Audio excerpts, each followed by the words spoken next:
I'd like to propose an amendment to the order of business that motion number 9 be taken before item 1. This would ensure that Seanad considers today our motion calling on the government to formally recognise the State of Palestine and to do everything that it can to help secure a viable two-state solution to the Israeli-Palestinian conflict, so the citizens of both states can live together in peace and security. Colleagues, 20 years on from the Oslo Accords, the prospects of achieving a two-state solution seem more remote than ever. And the reason for this is that Israel has done everything it can to undermine the chances of such an outcome. While pretending to talk peace, it has continuously intensified its illegal occupation of Palestine. Its illegal settlements in the West Bank have trebled in size as it has seized more and more Palestinian land and planted Israeli settlers on it.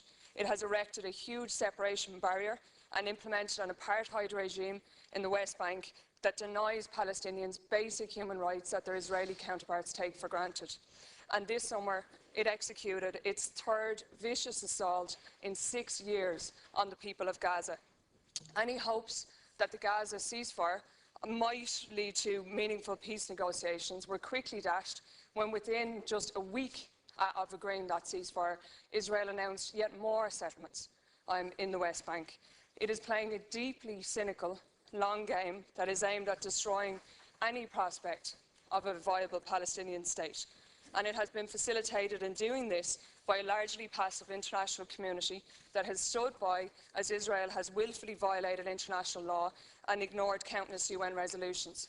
And colleagues, as things stand, Israel has no incentive to engage in meaningful negotiations. It has successfully used its military might time after time to ensure that it holds all the cards.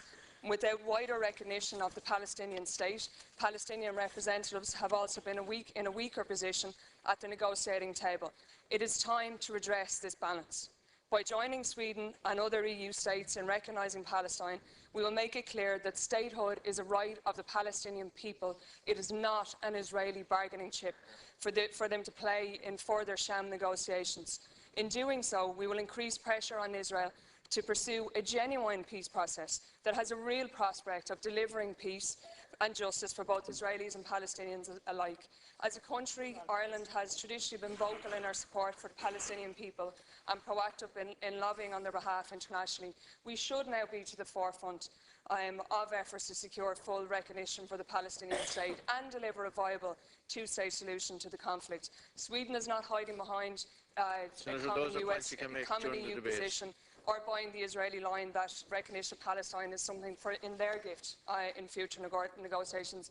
Neither should we. I would like to thank to conclude here, I would like to thank the 31 senators across the House who signed our motion supporting the recognition of Palestine. I'd also like to welcome the Palestinian ambassador and his colleagues to the gallery here today. I think we have an opportunity today to do something deeply significant and symbolic, and I hope that colleagues on all sides will support me, that Leader will allow this debate to take place and that we've got all party agreement on it. Thank you.